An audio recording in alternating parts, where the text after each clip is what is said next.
Қайырлы таң барлықтарыңызға. Менің есімім Бағдат. Бүгін біздер Нью-Йоркқа қарай жол жүріп барамыз.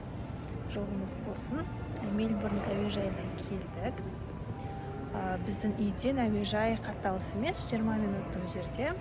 Нью-Йоркта 3 күн боламыз. Барлығын айтатын боламын. Қанша кетті, қай жерге бардық, қандай кафе, ресторандарға бардық, барлығы туралы айтатын боламын. Менімен бірге болыңыздар. Аэропортта ешкім жоқ.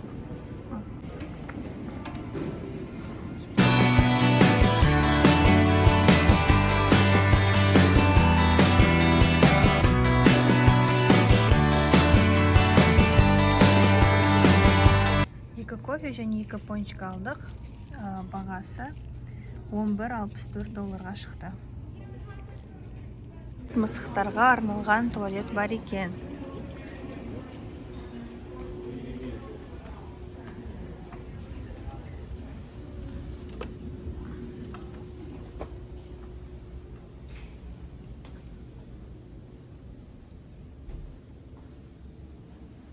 Бірінші рет көріп тұрмын ондай туалет.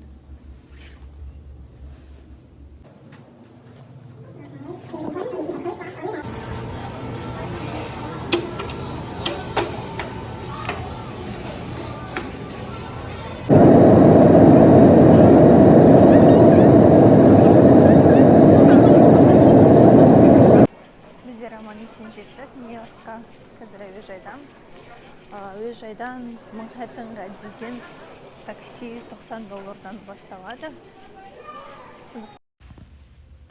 Бұл аэропорт Нью-Йорктегі Квинс кварталында орналасқан ең үлкен халықаралық әуежай. ақш-тың 35-ші президенті Джон Кеннедидің құрметіне аталған. Әуежайға 90-нан астам әуе компаниясы қызмет көрсетеді.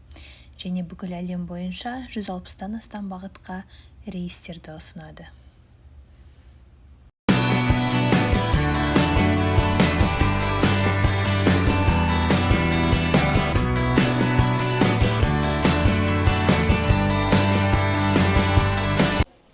Отельға келдік. Қаланың центрында орналасқан. Таймс сквердан 5 минуттық жерде. Алыс емес. Өте қолайлы, таксиға ақша жұмсамаймыз. Недавно? Недавно открылся. Почему? Потому что он был закрыт во время пандемии. Поэтому, закрытый.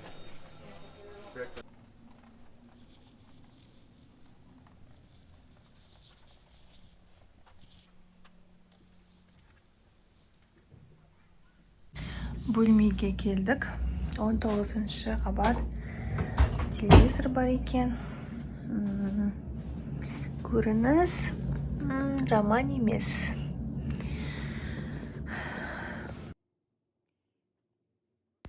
Жуынатын бөлме, гардероб. Өте шағын екен, бірақ жайлы, барлығы тап-таза.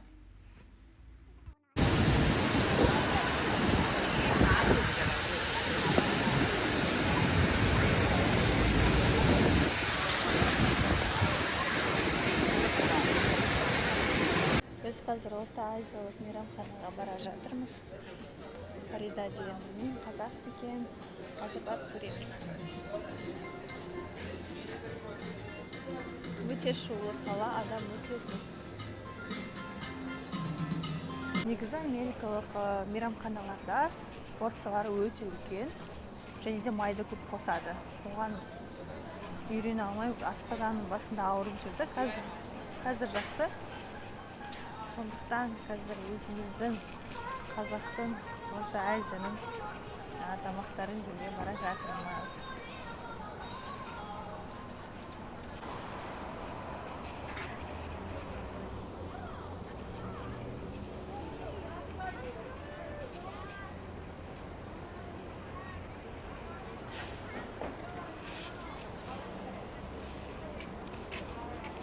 Фарида деген өзбек қазақ мейрамханасы.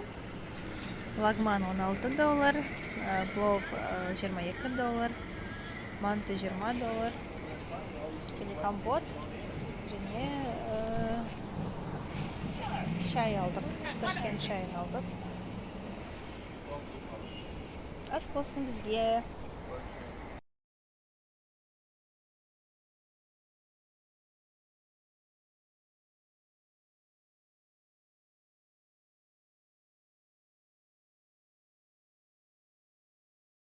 Біз Бродвей қойылымын қарауға келдік. Өте қиын екен. Нью-Йоркқа келсеңіз міндетті түрде Бродвей театрына барыңыз. Бұл театрлар шоу және мюзикл сатудан жылына $1 миллиард астам ақша жасайды.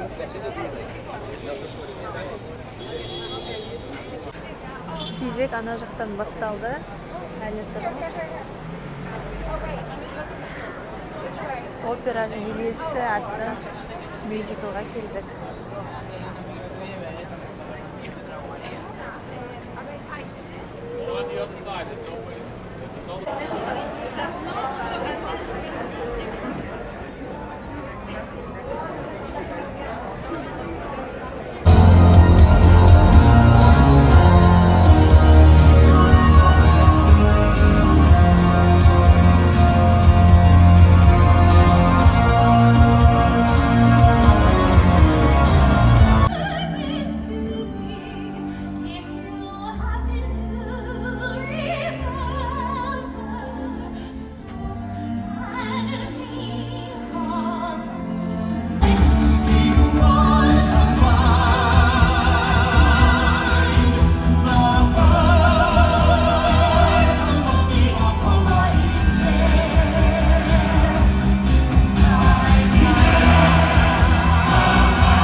Операдан шықтық, сөз жоқ, керемет. Өте жоғары деңгейде өтті. Сөзбен айтып жеткізу мүмкін емес, сондықтан да міндетті түрде Нью-Йоркқа келсеңіздер, міндетті түрде көріңіздер. Сөз жоқ, керемет. Я? Өте жоғары деңгейде.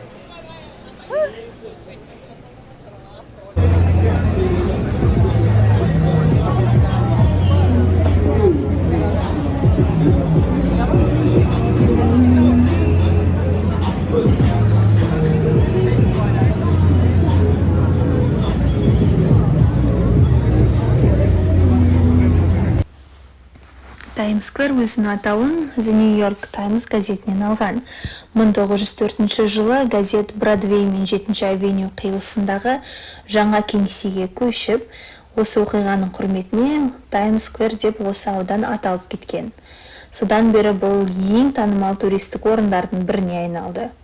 Жыл сайын өзінің жарқын неон тақталарымен, билбордтарымен және үлкен экрандарымен миллиондаған келушілерді тартады. Келесі аялдама Summit One Vanderbilt, Нью-Йорктегі жаңа зәулім ғимарат. Ол 2021 жылдың қыркүйегінде ашылды және Манхэттендегі ең биік кеңсе ғимараты. Биіктігі 427 метр.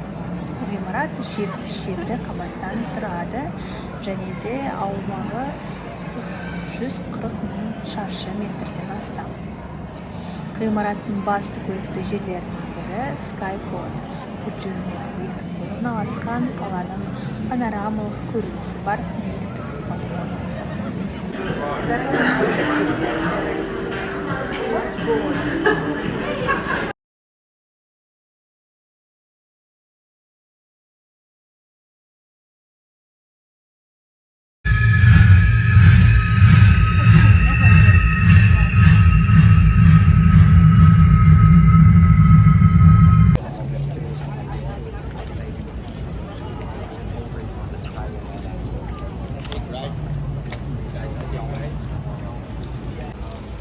Келесі күні Централ паркке келіп жеттік.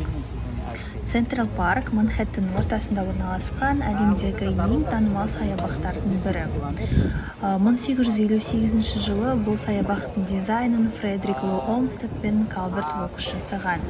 Жалпы ауданы 3,4 шаршы километр. Саябаққа жылына шамамен 25 миллионнан астам адам келеді екен. Как жизнь в Нью-Йорке сама? Дорогая. Капец дорогая, да? Как я one bedroom я снимаю за 1800. Саябақта бірнеше су қоймалары бар.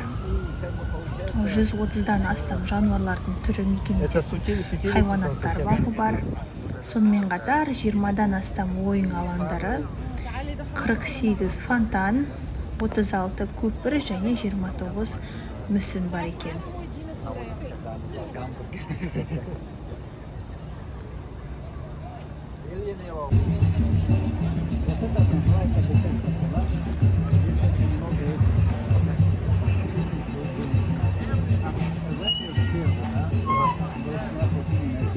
Орталық паркте 400-ден астам кино түсірілген. Бұл жерде «Мстители», «Один дома». Осы қандай кино? Джон Уик. Джон Уик. Секс в большом городе.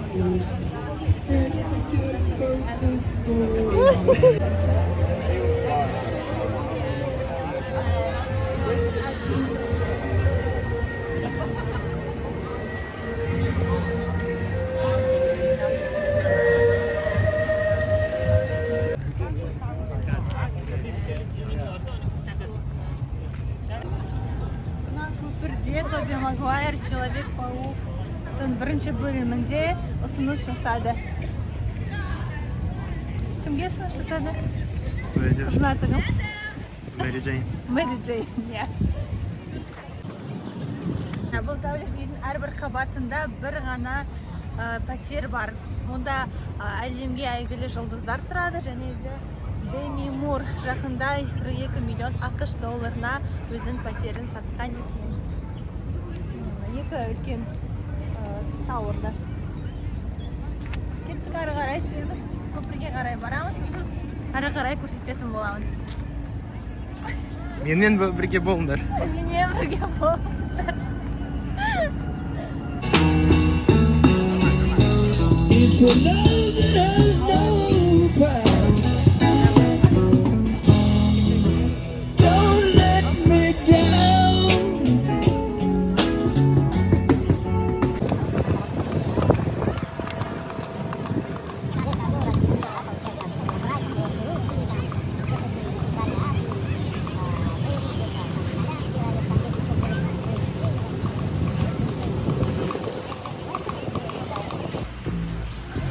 Кешке қарай біз әйгілі Нуср Ед мейрамханасына келдік.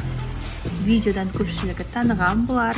Бұл кісі 2017 жылы өзінің осындай вирустық бейнелері арқылы танымал болған. Тұз себетін видеосы Инстаграмда 10 миллион қаралым жинаған екен.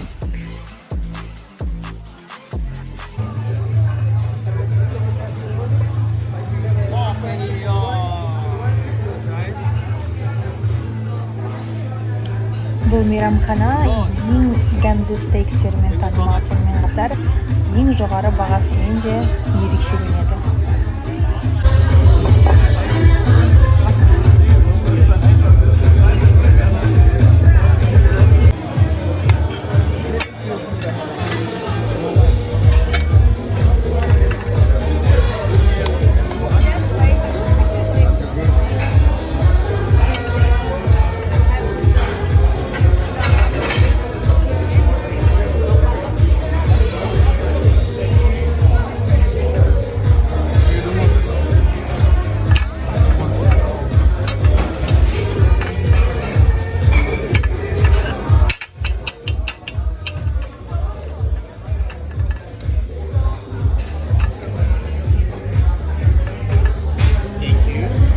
Thank you.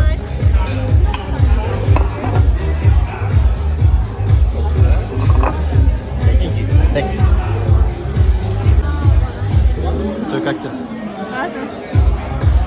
Аппетитно выглядит. Қазір Жаным түнгі стекло.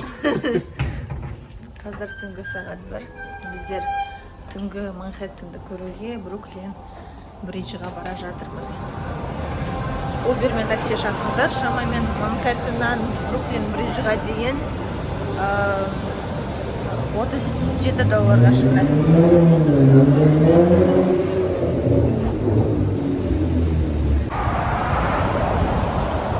Түнгі Манхэттеннан сәлем. Казах Репабликтің брендовый алды. Бруклин көпірі осы жерден бітеді. Біз Манхэттенге қарай кіріп келе жатырмыз. Қазір Убер шақырдық. 2 сағат бойы жүрдік Бруклин көпірінде. Енді таксині күтіп тұрмыз. Сағат түнгі 3, шаршап қалдық. Қазір такси келеді. Такси $27. Біздің отельге дейін. Бұл район кішкене қорқынышты, адам аз екен. Қараңғы.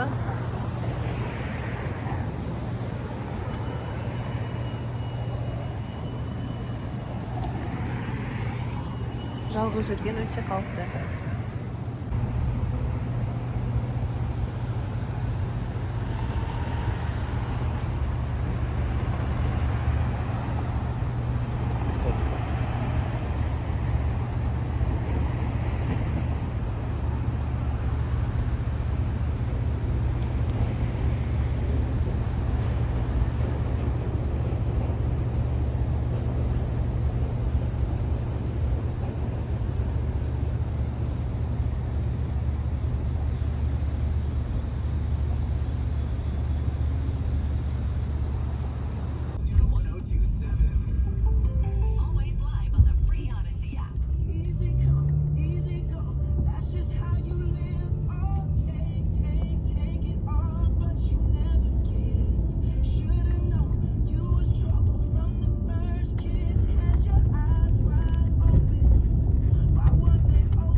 Үйге келді.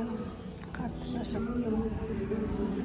Сағат бүгін таңғы 11-ден бері түнгі 3-ге дейін аяқпен қыдырып жүрміз, е? Аяқпен деп бала қыдырып жүрміз. Күшті қыдырдық, е, бүгін? Күшті қыдырдық. Енді ұйықтаймыз. Ертең бізде сағат 1-де Статуя Свободы. Қайырлы таң. Сағат 10:45, 3-ші күн. Қазір біз таңғы ас ішіп болғасын азаттық мүсініне барамыз. Бостандық немесе азаттық мүсіні қазақша дәл қалай аударылатынын білмеймін. Менімен бірге болыңыздар. Мына кезектің барлығы бостандық мүсініне дейінгі кезек.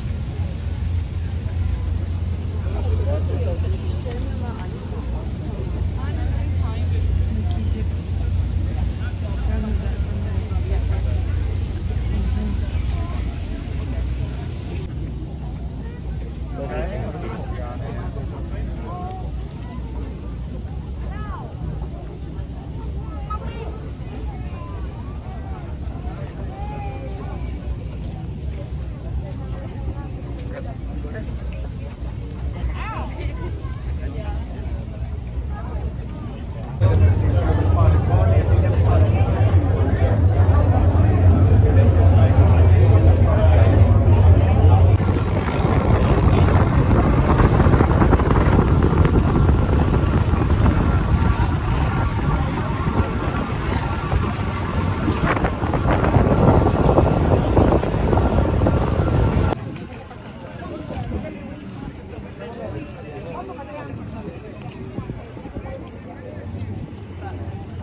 Осымен біздің 3 күндік Нью-Йоркқа саяхатымыз аяқталды.